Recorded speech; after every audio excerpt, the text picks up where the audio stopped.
All right, Gundam fans, I know you guys really want me to react to Kakarot's videos. The thing is, I don't want to just keep biting off this man's plate, but we do have a different Gundam video. Gundam, why you should watch it and where to start. It's exactly what I'm looking for because, like I said, I don't know anything about Gundam. I just seen these two Kakarot videos. That's it.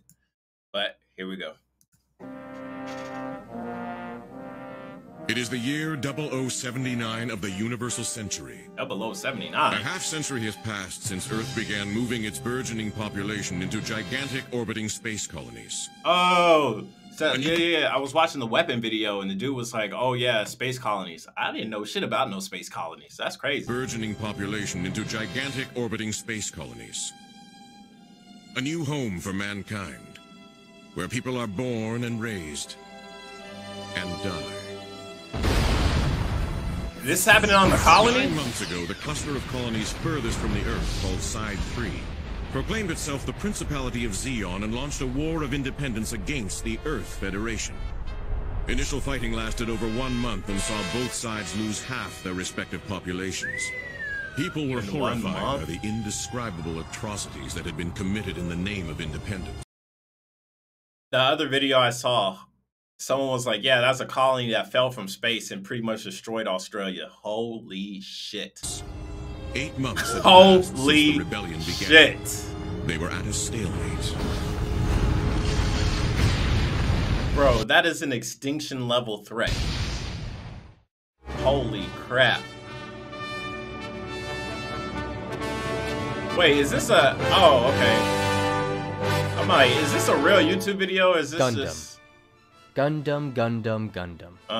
What I hope I don't get copyrighted for that intro. I say about that shit was Gundam fire though. To convince people to watch it. For my audience, I have to ask if they like or liked Star Wars. For total strangers, I'd have to ask if they like grand space operas with deep characters, fascinating politics, and badass mech fights. I just like Star Wars. If your answer to any of those questions was yes, then strap in as I explain why you should watch Gundam and how, since, let's be honest here, this is a goddamn mess. Yeah. Diving into Wait, was that the timeline? Let's be honest. Universal Century, after colony, after war. Here. Yeah, that's a timeline for me. This is a goddamn mess. Hell yeah. Diving into this, I need to explain one of the most surface level yet complicated aspects of this franchise. This is a good theme. It's alternate timelines or universes. They're one and the same, just different names. Alternate universes? So are the alternate universes canon or non-canon? What does Gundam 00, Gundam Wing, Gundam Seed, Gundam Iron-Blooded Orphans, Netflix, and Gundam Thunderbolt all have in common? If you're new to the franchise, then that's a hard question to answer. Sure, they all have Gundam in the name, but beyond that, it's hard to decipher. Let's take all of those series again. Okay. If I asked you to arrange them in order of where they belong in the series, could you do it? No. Could you make one cohesive timeline? No. Again, if you're new to the franchise, you'd be hard-pressed to do this because that's a trick question. Each of those different series belongs to their own timelines. The main timeline for Gundam is the Universal Century, or UC for short. Where is it? Where is it? Will he point it out? The UC? Where is the UC? This is where I do the bulk of my fanboying. However, it wasn't the series that got me into the franchise. That belongs to Gundam Iron-Blooded Orphans. Okay. Each timeline plays by its own rules in regards to politics, factions, technology, and whether or not, I shit you not, space magic exists. The Universal Century is essentially the main Gundam timeline and captures that sprawling space opera feel due to the multitude of main series it has advancing the timeline, as well as the host of OVA series that flesh out an aspect of this universe. With that said, the other timelines are not without merit. Like I said, IBO got me into Gundam. The main advantage these other timelines have is they're often self-contained, or at the very least, don't have hundreds of episodes to sit through in order to catch up. With that said, they also tend to have differing themes and tones, which makes them stand out. IBO is basically a Yakuza mercenary story. What I'm getting at is not every Gundam series is a part of one continuous timeline, so watching it is a hell of a lot easier than it looks. So I could just jump into a Gundam anime like Iron-Blooded Orphans, and then I can watch Gundam Big G or something like that. It's like the same. It's the same base, but it's just totally different story. It's kind of like the Yakuza game series. You have Yakuza, and then you have Judgment. And they're in the same universe, but just different everything. From this point onward, I'm going to talk about the Universal Century timeline of Gundam exclusively, since again it's my favorite, but it is also the timeline with the most content and is the most Gundam of all the series. Okay. The Universal Century can be described with one simple phrase, and then it got worse. At the start of 0079, the space colony of Side 3, the then Republic of Zeon, later renamed Principality of Zeon, declared a war of independence upon the Earth Federation. This would spiral into a conflict where half the human population is killed within a month. See, I was gonna say, so are they the bad guy? But obviously. This conflict would Why did they want independence? later be named the One-Year War. A simple premise for a story to be sure, but I have to ask you, dear viewer, who's the good guy in this scenario? Once again, this is a bit of a trick question. In the first series, Mobile Suit Gundam, we follow the Federation ship White Base and the young Amuro Ray as he's forced to pilot the Federation's most advanced mobile suit, the RX-78-2 Gundam. Right off the bat, we see the lengths Zeon is willing to go to win the war by attacking an area filled with civilians so they can destroy the Federation's newest weapon. Over time, it's shown that Zeon is incredibly ruthless and tyrannical. They're space Nazis. However, well, they're not the good guy. The Federation doesn't fare any What do you mean, however? Tyrannical. Hey, you said space Nazis. They're the bad guy. They're space Nazis. Yeah, they're the bad guy. However, the Earth Federation doesn't fare any better, as it's shown that they are incredibly corrupt and can be just as ruthless. Okay, corruption or Nazis? I think the Nazis are a lot worse than the corruption. Sure, the corruption's bad, but Nazis! If I get a speeding ticket, I could just give them $100 and I'm on my way. That's corruption. You see what I'm saying? Nazis, I get pulled over, I'm liable to just get killed. Well, I'm liable to get killed if I get pulled over in America regardless, but you get what I'm saying. The dark side of the Federation becomes more apparent later on in the franchise, but the groundwork is laid in Mobile Suit Gundam. This is one of the reasons why Gundam is so compelling. Outside of the heroes we follow, there isn't any good or evil side to a war. At the end of the day, war is the only war. thing that's evil is the war and those who wish to gain from it. Even with that said, I'd be hard-pressed to say that every protagonist or hero we follow is good or stays that way. Really? It's hard to explain without giving spoilers, but I'm going to try my best. Is it like Attack on Titan? How Eren was always the good guy, this and that, and then he went to the ocean, and he's like, oh, there's more after that, and then he found out about the whole other country that, like, forced them to live on the island and lived in fear and get eaten, and then he's like, man, screw that, everybody here needs to die, and then he turns into a freaking beast, and then it's crazy. I've never seen Attack on Titan anyway. The internet spoiled everything for me, so. Mobile Suit Gundam is about Amuro Ray, and the horrors he faces while fighting in the One-Year War. However, it is also about the character Char Aznavour, a Zeon ace and Amuro's rival. What's his name? Char Assnipple? However, it is also about the character Char Aznavour, a Zeon ace and Amuro's rival, who is a mess to explain without giving anything away. These two characters become dramatically different people by the end of Mobile Suit Gundam. However, they don't disappear or have a simple cameo come Mobile Suit Gundam's sequel series, Zeta Gundam. Amuro is sidelined a bit, but we get to see how the war impacted him, and how he's convinced to fight the government he sacrificed so much for. 100%. In Zeta Gundam, the Federation are the villains, the ones that stand in the way of our heroes. Like Gears of unlike War. Amuro, Char returns in a big way and becomes the mentor for Zeta's protagonist, Camille Badan. Wow. So the bad guy becomes... Amuro and Char, we get to see them at different points in their lives, as constant garbage is thrown at them. We get to see these two bitter enemies become allies, and eventually, friends. We see their relationship develop into something you wouldn't expect in Mobile Suit Gundam, which makes their final bout in the movie, Char's Counterattack, engaging as hell. For a show about giant robots kicking the shit out of one another, there's a lot going on in regards to story, themes, and character development. Rarely, if ever, unless the series is trash, will the character in Mobile Suit Gundam stay the same person they started as. And that's assuming they even survive in the first place. Mobile Suit Gundam may have a low body count, but come Zeta, that changes pretty quick.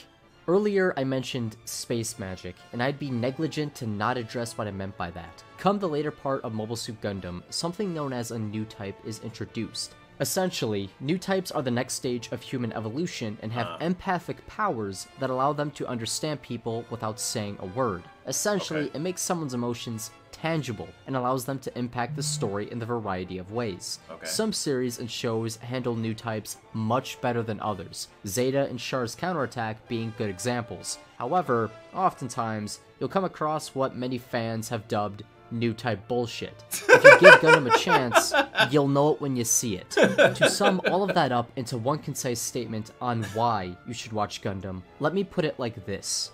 Gundam is a sprawling space opera that spans generations like Star Wars and even Star Trek. It has fast-paced and gripping action like Battlestar Galactica and Star Wars. It has complex and deep characters that change over time when faced with the garbage that the corrupt governments of the universe throw at them. In all honesty, I haven't come across another sci-fi show that does that part as well as Gundam. It has several fights that hangs upon the relationships between pilots, which becomes even more dramatic when new type nonsense is thrown into the mix. Basically, Gundam is the collision of many great sci-fi and space fantasy into one package that also has giant robots. It is incredibly hard to explain why someone should watch Gundam without them watching Gundam. It is so much easier to experience it as opposed to someone telling you about the experience. With that said, here are a few of my recommendations to what you should watch as your first entry into the series if you want to give Gundam a try. Comment section said Iron-Blooded Orphans, and then somebody said Gundam G, Big G, or something like that. Now the easy answer is to start with the original show. No, Mobile not Suit doing Gundam, it. Which Not I doing really it unless I can find it on YouTube. Not doing it. Don't recommend. Don't get me wrong, it's enjoyable.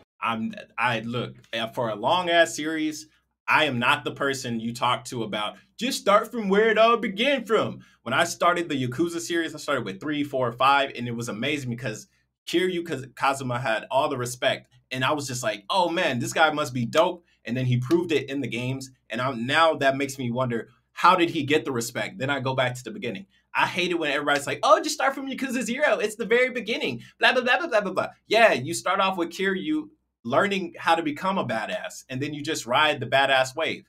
There's no surprise. You know Kiryu's going to get through it. From Yakuza Kiwami 1 through 6, you know he's going to get through it because he got through all the stuff through 0. Fuck that. I want to see action now. But you have to have the right mindset going into it. It's very 70s and acts as a Oh, this was in the 1970s? Holy crap. Monster of the Week show for a bit longer than it should. I almost dropped it when Whitebase was doing things on Earth. However, it eventually picks up and becomes really good. What I'm getting at is it isn't the best representation of Gundam and should be watched once you get a handle on whether or not you like it in the first place. So watch it later. I also recommend watching Mobile Suit Gundam with a friend. It makes those early episodes a lot easier to digest since there are a few things that just didn't age well. The show's kind of fun to laugh at. With that said, I'd also recommend Gundam. I was gonna cook you your favorite pasta. I ain't forget that shit. Gundam Thunderbolt December Sky. December Sky is the first season of Thunderbolt and is an English dubbed compilation film that includes all the original episodes of the OVA series. It takes place in the Thunderbolt sector during the One-Year War and follows both Zeon as well as Federation characters as they do terrible things to one another to bring the war to a close. To put it simply, it is Gundam at its most brutal with its best action. If you want to feel for the complex themes, characters, and badass action that Gundam has to offer, then Thunderbolt December Sky is your ticket. Since it's under 2 hours long, I believe, there isn't even that much of a time commitment, and the film does a great job setting up who is fighting and why. Newcomers shouldn't get lost, and I'd recommend this as a starting point if you're interested in the UC at all. I'd also recommend Gundam Iron-Blooded Orphans. It's its own self-contained show, so you won't be lost. It has interesting characters, designs, and factions, which show off that it's really doing its own thing. It's about a group of child soldiers from Mars starting up their own mercenary company after they're abandoned by their employer. Glossing over a lot of details. Yeah, their that sounds first job wild. throws them into a situation that's just way over their head as they fight for the independence of Mars. Iron-Blooded Orphans was my entry point, and I highly recommend it to anyone trying to get into Gundam. It's a solid story with interesting characters and great action. That last bit of the final season falls apart in a few areas, but Oh, it's still... hold on. The final season's ass. Look, I'm not. Look, I skipped. What's that show that came out with the White Walkers or whatever? The show that was so amazing, everybody loved it. The one with the swords and Jon Snow. I don't remember what it's called, but everybody's like, "Man, this is the greatest show ever." Blah blah blah, and I'm just like, "Okay, well, I'm gonna wait till it finishes, and then I'm gonna binge it all." I like binging. And then when everybody was like, "Man, this final season's ass. The final episode was terrible. Just let me down. I wasted all this time." I was like, "Oh hell no, you should. I'm not even gonna get into it."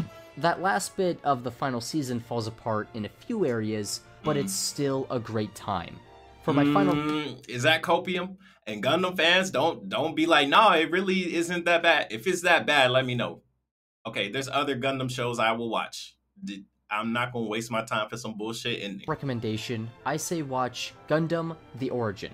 The Origin is a 6-part OVA film series that follows the events which lead up to the One-Year War and the original Mobile Suit Gundam series. That sounds good. It leads up to the war, and then I can watch that other one with the war stuff in it. Follows the events which lead up to the One-Year War and the original Mobile Suit Gundam series. The Origin Everything great about Gundam is on display here and reveals a side of Char that explains to a large degree why he became the man he became. To put it simply, The Origin is hype. It is hype as fuck. Once I finished the 4th film, I was jacked to watch Mobile Suit Gundam. It sets everything up so well and is riveting to watch. It does jack up your expectations for Mobile Suit Gundam, since the series proper isn't like the OVAs until the end, but it is still a great starting point for getting into the Universal Century.